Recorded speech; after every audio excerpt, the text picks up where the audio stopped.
শিরিক, এই বিশ্বাসগত শিরিক আমাদের মাঝে এমন ভাবে ঘাপটি মেরে বসে আছে, অথচ আমরা বুঝতে পারছি না। তার মধ্যে এই বিশ্বাসগত শিরিকের এক নাম্বারের সিমটম হলো, লক্ষণ হলো, এক নাম্বারের শিরিক হলো সকল ক্ষমতার উৎস জনগণ। নাউজুবিল্লাহ, কে কইল? সকল ক্ষমতার উৎস জনগণ। এই বাংলাদেশের কি মুসলমান, কি হিন্দু, কি বৌদ্ধ, কি খ্রিস্টান, কি বুড়া, কি বুড়ি, সবার মুখে মুখে আছে না নাই? ভুল কইলাম? আর আমি সেদিন চা খাচ্ছিলাম, বুঝছেন, আমি আপনার কুড়িগ্রাম জেলা নাম শুনেছেন? কুড়িগ্রাম জেলা আমি মাহফিল করতে গেলাম, ওখানে মাহফিল করে ফিরছি, ফেরার পথে আমি চা খাচ্ছি। এখন ওই সময় কিন্তু রাজনৈতিক পরিবেশ থমথমে, চায়ের কাপে ঝাঁপ। আরে কত ক্ষমতা দেখলাম, সব ক্ষমতার উৎস জনগণ। জনগণ খেপলে তুলপি তপলা বেঁধে পালিয়ে যেতে হবে। মানে কোন এক রাজনৈতিক দলকে ইঙ্গিত করে বলছি। কি বললো? যে সব ক্ষমতার উৎসকে জনগণ। আমি ছোটবেলা থেকে, বিশ্বাস করেন, আমি ছোটবেলা থেকে এটা আমি শুনে শুনে বড় হয়েছি। সকল ক্ষমতার উৎস। আবার ক্ষমতাশীল নেতারা খেতারা অন্য সময় বলে না, ভোট আসলে ভোটের সিজনে বলে সকল ক্ষমতার উৎস জনগণ। আল্লাহর কসম, আমি আমার শরীরের সমস্ত শক্তিকে একত্রিত করে বলছি, সকল ক্ষমতার উৎস জনগণ এটি একটি মিথ্যা কথা, একটি ভুয়া কথা। এই সকল ক্ষমতার উৎস জনগণ এই কথাটি বলে জনগণকে একটু পাম্প পট্টি দেওয়া হয়। কি দেওয়া হয়? পাম্প পট্টি। গাজী টায়ার টিউব নাম শুনেছেন ভাই?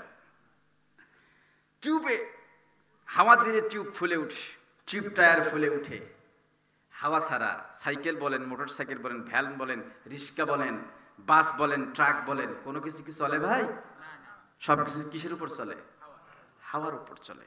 জনগণ হাওয়ার উপর চলে। সাইকেলে বা মোটর সাইকেলে বা ট্রাকে পাম্প করলে, হাওয়া দিলে যেমন চাকা ফুলে উঠে, ট্রাকের উপর মন কামন টন কাটন ওজন দিলেও ট্রাক বয়ে নিয়ে যেতে পারে। অনুরূপ ভাবে সকল ক্ষমতার উৎস জনগণ, এই কথাটি বলে জনগণকে এমন ভাবে পাম্পট্টি দেওয়া হয়, এমন ভাবে ফুলানো হয়, জনগণ মহা খুশি।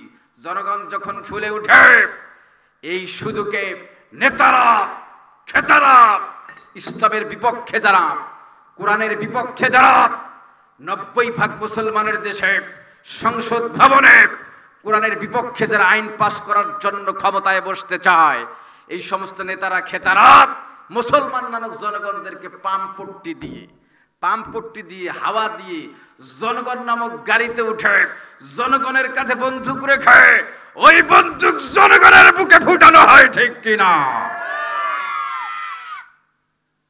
জনগণের বুকে ফুটানো হয়।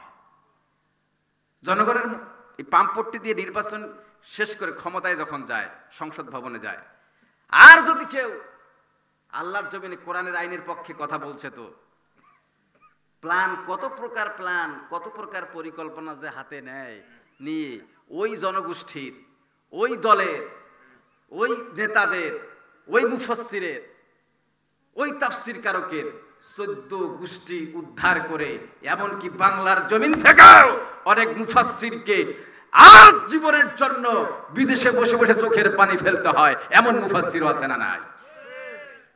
দুঃখজনক। তাহলে সকল ক্ষমতার উৎসকে সবাই বলে আকীদা সাফ করতে হবে মুসলমান। দলিল কি? আল্লাহ পাক বলেন, ফাসুবহানাল্লাযী বিয়াদিহি মালাকুতু কুল্লি শাইইন ওয়া ইলাইহি তুরজাউন। আল্লাহ পাক বলেন সূরা ইয়াসিনের মধ্যে এটা আছে।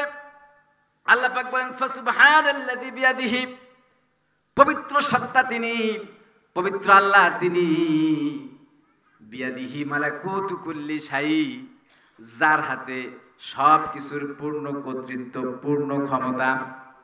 সকল ক্ষমতার উৎসকে সকল মালিকানা কার, সকল ক্ষমতা কার হাতের মুঠোয়? আল্লাহর হাতের মুঠোয়।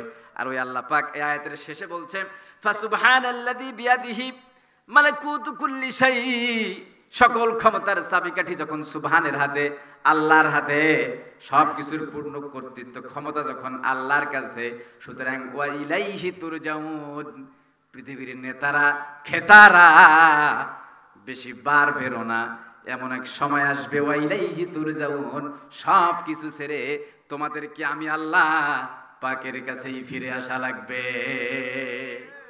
ঠিক কি না? এক সময় আসবে কার কাছে ফিরে যেতে হবে? এই এমপিত্ব, এই মন্ত্রিত্ব, এই চেয়ারম্যানিত্ব, এই রাষ্ট্রপতিত্ব, এই প্রধানমন্ত্রিত্ব থাকবে? আপনি এমপির চেয়ারে বসে, প্রধানমন্ত্রীর চেয়ারে বসে, রাষ্ট্রপতির চেয়ারে বসে কোন মুফাসসিরের নামে মিথ্যে মামলা দিয়েছেন, তাকে যুগের পর যুগ জেলখানায় মানবতার জীবন যাপন করতে বাধ্য করেছেন, কাকে ইনজেকশন পুশ করে পৃথিবীর জমিন থেকে বিদায় করেছেন, আজ কাল সময় একদিন আসবে ওয়াইলাইহি তুরজাউন, সব ক্ষমতা চূর্ণ বিচূর্ণ হয়ে ফিরে যেতে হবে কার কাছে?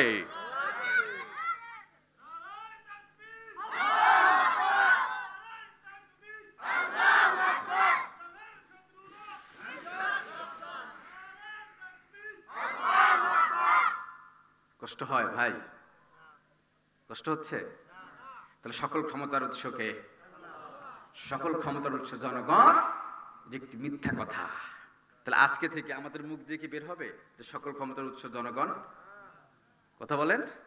যে বলবে সকল ক্ষমতার উৎস জনগণ, কেজি পাঁচেকের একটা থাপ্পড় দিতে পারবেন না? এবার হাসে ইমানের দাবি। তাহলে আজকে থেকে আমাদের স্লোগান হবে, এই বাগেরহাট জেলার মানুষের স্লোগান হবে সকল ক্ষমতার উৎস, সকল ক্ষমতার উৎস আল্লাহ। মনে থাকবে মুসলমান? তাহলে বিশ্বাসগত শিরকে আমরা জানতে পারলাম সকল ক্ষমতার উৎস জনগণ নয়, সকল ক্ষমতার উৎস আল্লাহ। আবার এই বিশ্বাসগত শিরিক, আরেকটা শিরিক আমাদের মধ্যে এমন ভাবে ঢুকে আছে যা আমরা বের করতে পারছি না। অনেক চেষ্টা প্রচেষ্টা কোন সম্প্রদায়, কিছু কিছু মানুষ চালিয়েছে, কিন্তু এই চেষ্টা চালানোর পর তাদের পিঠে চামড়া তুলে লবণ ঢোকানো হয়েছে। এই শিরিকটা কি? আমাদের সমাজে আল্লাহর সামনে আমরা সেজদা দেই, মসজিদে গিয়ে আল্লাহর আইন মানি, কিন্তু রাজনীতি, অর্থনীতি, সমাজনীতি, রাষ্ট্রনীতি, পররাষ্ট্রনীতি, সংসদ ভবনগুলোতে আমরা আল্লাহকে আইনদাতা মানি না, আইনদাতা মানি অন্য কাউকে। আরো বলেন ঠিক? কে শুনলে তো সমস্যা আছে। আল্লাহকে মসজিদে আইনদাতা হিসাবে মানা হয়। রমজান আসলে পরে রোজা থাকার হিরিক পড়ে যায়। রমজান এই এক মাসে আমরা রোজা করে আল্লাহর হুকুম আহকাম পালন করতে চাই, মসজিদে 5 ওয়াক্ত নামাজ, এই হুকুমটা মানতে চাই, আবার টাকা হলে একটু হজ করতে যেতে চাই। কি এই হুকুমগুলো আমরা আল্লাহ পাকের মানি, তাসবিহ দানায় আল্লাহ পাকের প্রশংসা করা হয়, কিন্তু 90% মুসলমানের দেশে সংসদ ভবনগুলোতে একটা আইন চলে না আল্লাহর, একটা আইন চলে না কোরআনের। ওদিকে কোনো ভ্রুক্ষেপ নাই, কোনো মাথা ব্যথা নাই। সব দিক বিভাগগুলোতে আমরা মানুষকে আইনদাতা বানিয়ে নিয়েছি, মানুষের আইনের সামনে মাথা নত করেছি, আর কেবলমাত্র মসজিদে আমরা আল্লাহর সামনে মাথা নত করি। এরকম কপাল পরা মুসলমানের সংখ্যা কম না বেশি? কম না বেশি? এই আমরা কাকে মানি? আমরা কি এমন কোন বোকা, এমন কোন রোগা, নাউজুবিল্লাহ, এমন কোন ঠুনকো ক্ষমতার মালিক কি আমরা পূজা করি যে আল্লাহ শুধু মসজিদে আইন পাবে, খানকায় আইন পাবে, মাদ্রাসায় আইন, তার আইনের সামনে মাথা নত করবো ব্যাস, আর যত অর্থনীতি, রাজনীতি, সমাজনীতি, রাষ্ট্রনীতি, পররাষ্ট্রনীতি এগুলা চলবে আরো কারো মাথা দিয়ে, আরো কারো আইন দিয়ে? এটা হতে পারে? এখন তো বলেন না, কিন্তু আমরা আল্লাহর আইন মানছি না মানুষের আইন মানছি? এরা ভয় পায় কি রে? এই সমাজে নেতার হুকুমকে বাস্তবায়ন করার জন্য নিরপরাধদের বুকে গুলি চালাতেও দ্বিধাবোধ করে না। আর আল্লাহ এই জমিন সৃষ্টি করেছেন আল্লাহ, আসমান সৃষ্টি করেছেন আল্লাহ, আমাদের বডি সৃষ্টি করেছেন আল্লাহ, কণ্ঠস্বর দিয়েছেন আল্লাহ। যে আল্লাহ কণ্ঠস্বর সৃষ্টি করেছে সেই কণ্ঠস্বর দিয়ে আকাশ বাতাস মুখরিত করে বলবো সকল কিছুর ক্ষমতার মালিক যখন আল্লাহ, তখন আইন চলবে কার? তাই কি না?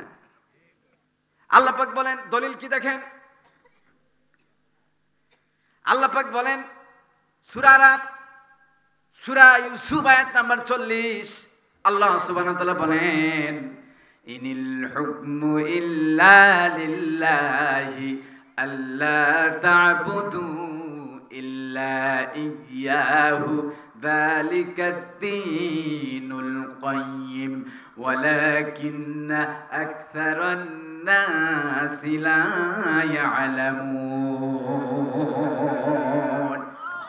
আল্লাহ পাক বলেন ইনিল হুকমু ইল্লা লিল্লাহ, শব্দের দিকে লক্ষ্য করেন। আল্লাহ পাক বলেন ইনিল হুকমু ইল্লা লিল্লাহ, আল্লাহ ছাড়া আর কেউ আইনদাতা হতে পারে না। আবার শব্দের দিকে লক্ষ্য করেন, কোন সূরা? সূরা ইউসুফ আয়াত নাম্বার 40।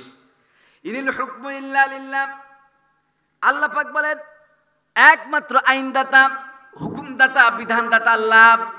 আল্লাহ ছাড়া অন্য কেউ নেই, অন্য কারো ক্ষমতা নেই, অন্য কারো পাওয়ার নেই, অন্য কাউকে এই পারমিশন, এই অনুমতি দেওয়া হয় নাই যে সে আইন বানাতে পারে।